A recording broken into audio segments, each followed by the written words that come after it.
Hey guys, Nay here, and it has been a while. I have had a lot of soul searching to do and a lot of just finding myself. I hit a really low point probably almost 2 months ago now. I was on my sixth and last round of Clomid, 200 milligrams, and it did not end well. Basically, as soon as I finished taking the Clomid for the next 3 weeks, I was crying involuntary every single day. Like, I could not control my emotions, completely lost it. I would cry when I was happy, I would cry when I was sad, I would cry for no reason, I would just be thinking to myself and I would start crying. I was a mess. We had to change that. So we've made some really positive changes. I have made a huge change and I'm really excited to see how things go over the next couple of months, and I'll talk about a few different changes I've made in a separate video. And so I just wanted to talk about a few changes that I've made in my lifestyle today, and then the subsequent videos after this I will talk more about bits and pieces in depth and a little bit more about them, let you know what's going on. So basically I made a few big changes. First one was my diet and lifestyle, exercise. I actually took out all manufactured, all synthetic drugs out of my life. I quit a few things in my life that were making me not depressed, but they were stressing me out and really sort of just too much in my life, and I just needed to clear things out and get excited about life again and look forward to a few things in life. I'm going to talk about those. So the first thing I did was cut out synthetic drugs, and this was the biggest thing for me. Big thing. I never realized how relied I became on these drugs for what they did. I am very anti-doctors, very anti-drugs. I grew up basically for the first 10 years of my life with chronic asthma, in and out of hospital. I basically grew up on steroids, all of the, bad things you shouldn't do, which I think it's one of the reasons why I retain so much weight and it's hard for me to lose it. And so ever since then, I've always been anti-doctors, anti-surgeries, anti-everything. It got to a point there when I was young, and sure, it was all fine and dandy when I was young because I was very oblivious to what was going on and how serious it was. It came to a point when I was younger that the nurses actually had specified jobs for me. When I would come in, I would do these jobs, as in, cutting out pictures out of wrapping paper to stick onto the little cards that they use when the babies are born. Back in the day anyway, they don't do it anymore, but making all these little bits and pieces for them, doing things in the nurse's station and all these really random things that you would never do now. But back then I was such a regular that, I had these little jobs that I did all the time. Looking back on that now and being very aware of what was happening when I was younger has given me this anxiety towards doctors in the medical profession, and I've really lost my trust in Western medicine, and I have been like that for a long time. I have been through gallbladder surgery, and I should say surgeries, because it took 6 times for them to get all the gallstones out of my body.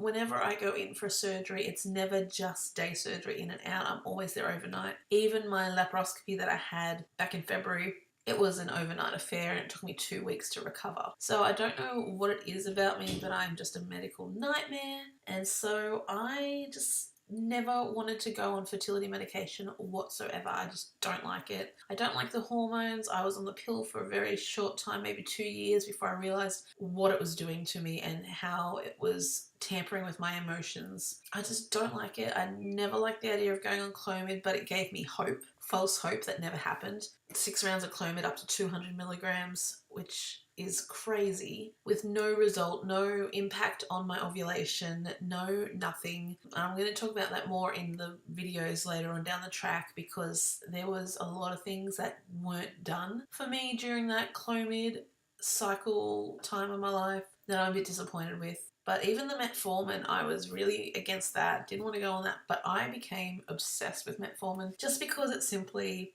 crushed all my sugar craving. It made me more reliant on savoury foods. I always assumed that savoury was better than sugary. It's just as bad. If it's crap food, full stop. 2 months ago, I cut it out. It was gone straight away like that. And I wanted to look more towards natural therapies, holistic therapies, Chinese medicine, and that kind of thing. I'm fortunate that my brother-in-law actually, he is a nurse and he worked with the acupuncturist that we're actually seeing now, who is also a Chinese herbalist. I would say he's a nutritionist, a fertility specialist, an endometriosis specialist. He is everything, and he is amazing. And basically we got on this new all herbal, and it's unreal. There is a lot to go into about it all. Absolutely amazing, and I have seen such a huge change in myself, physically, mentally, emotionally. Everything has changed. It's really changed my life around. It has really made me feel amazing. I strongly suggest, even if you're not trying to have a baby, go and see an acupuncturist, go and see a nutritionist, go and take some Chinese herbs and really focus on it for like a month. You feel so much better, and it is so amazing, and it's just so good, and amazing. I just love it so much. So that was the one big change. The next big change, of course, was with all of that came the healthy eating. Now, I started off eating, all of this time I was eating crap food. Let's just put it out there. Crap food. I was eating chocolates, I was eating chips, I was eating, anything I could get my hands on that was easy, quick, cheap, and what people would call sometimes foods or snack foods. That was my always foods. And I would eat very irregularly. I would skip breakfast, I would skip lunch, I would just pick throughout the day whenever I felt hungry, and then I would have dinner. That is no way to feed your body. That is no way to sustain a healthy lifestyle. I was doing all the wrong things, and that probably definitely had something to do with trying to fall pregnant. Completely changed my healthy eating and everything around. I am now eating 6 meals a day. I am having protein with every single meal. I am having balanced diet of fruit and vegetables and protein. I'm having very minimal carbs. I'm having very minimal sugar. Mind you, the last week I've had quite a bit of sugar because it's that time of the month. And I really do feel a difference between metformin and the holistic counterpart of the metformin. I really feel that that's where it's letting me down. It's not as strong during my period, and that's what I'm craving, the sugary foods, the most. And that's where the metformin really sort of kicked me into gear and was like, held the chocolate away from me. So I've got to try and be a little bit more strong when it comes to that. The next is exercise. Yes, I am in my gym clothes right now and I look like a mess, but I don't care because that is who I am and that's what my life is right now. I'm trying to go to the gym as much as possible. I set out with the intention of going to the gym every day of the week except for Fridays because that's when I work all day. There's no way I can get to the gym. Go to the gym in the mornings. At around 7 o'clock, I leave the house here at 6:30 to get to the gym at 7, work out and come home.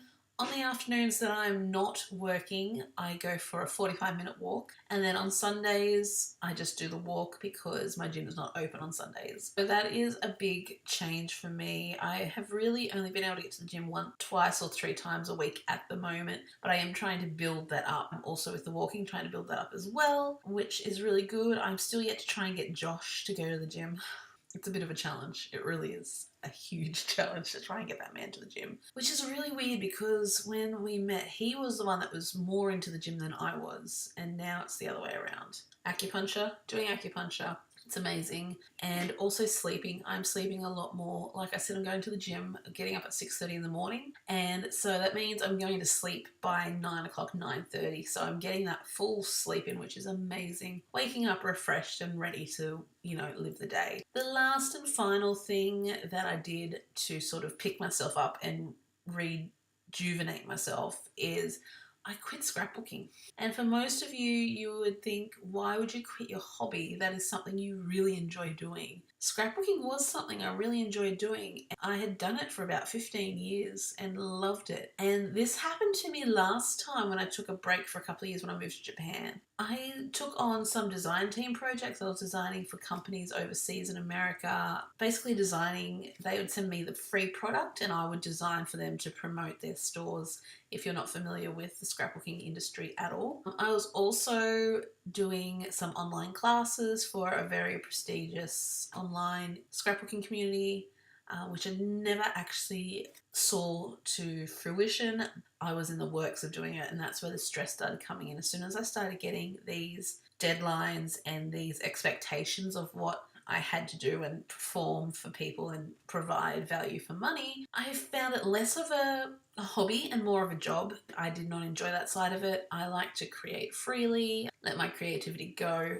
It just got to the point where everything was very much the same. Everything was very much, like I followed the same creative style, the same layout, the same everything, and it was just becoming a chore.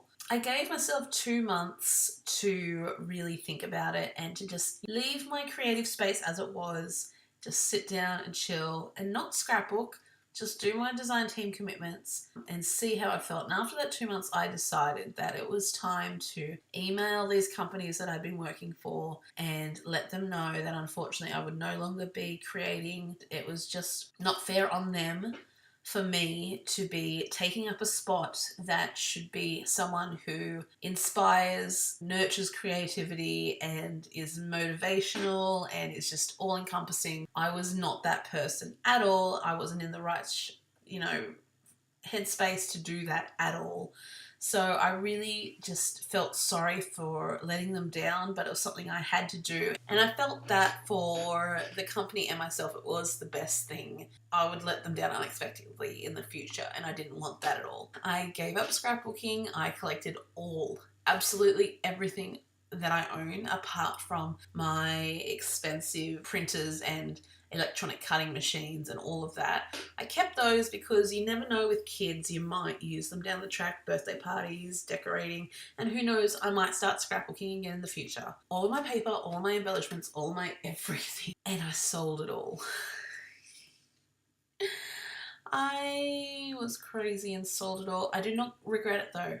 I do not regret it one iota. I do not regret at all. It was the best thing I've actually ever done. I cleaned out my creative space. I have tidied things, and I have all of this space. All this space over here that used to be a table, like on this side of the, it used to be a table where I would do my scrapbooking and stuff, and now I have all this space. I could dance in here if I wanted to. I don't dance. So I've cleaned it out.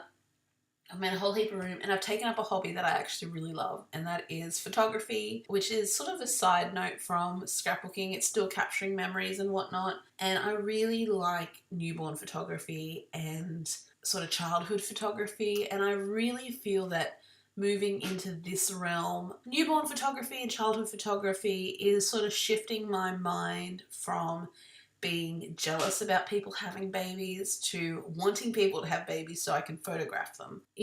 Everyone who is trying to conceive takes on that, why can't it be me? Why not me? Why have they got a child? They don't look after themselves. They don't do this, they don't do that. I'm doing all of this. Why can't it be me? I hate myself. Why is it not me? Rah, rah. I've felt all of that plus more. I still do, but not as much, because when it comes to other people, it used to affect our relationships. I used to not talk to people when I found out they were pregnant because it used to just upset me. Some of my friends have conceived quite easily after a couple of months and are just, having babies left, right and centre, and it's still hard to come to terms with. My sister, for crying out loud, fell pregnant and didn't know until 33 weeks, which was another hard thing to deal with. But this photography has made me want people to have babies, and it has sort of, it's still tough to talk to my friends about these things. It's definitely improving, it's helping, it's making it a bit easier. So if you live on the Gold Coast, Brisbane or Northern New South Wales and need a baby photographer, here I am. I'm just starting out, but I am loving the experience. I'm loving collecting things too. That is the big thing. It's like buying for a baby that I don't have. But I'm going to end the video there today, guys. I think I've rambled on long enough. I hope you enjoyed this video. I will be back very shortly with a whole heap of videos. I have a list of them to do. We're going to tackle this fertility thing head on, and this health thing, and we're going to really get into it. We're going to get things done. Thank you all so much for your support. I really do appreciate it. And I do promise I'm going to be back. I'm going to be back and talking, and I want to really build up that community and that support group. And if you are trying to conceive your first child or any child or having difficulties, IVF, natural, whatever, leave me a comment down below. I would love to see your YouTube channels. I would love to hear from you. I really want to build this trying to conceive, fertility, infertility, IVF, acupuncture, holistic, you know, everything. I want to hear from you. I don't have that many people around me right now that are dealing with this. It's very hard to, here come the tears. It is very hard to talk to people about this. I'm a very open person. I don't hide anything. It's very hard to sort of find some people that completely understand what you're going through. So having this community here on YouTube means the world to me, and I would love to hear from you. So please comment down below on any of my videos and I will definitely reply and get back to you. Thank you so much for watching, guys. Don't forget to subscribe. Like I said, more videos coming soon. I love you all so much. Fingers crossed for this month. Love you guys. Bye bye.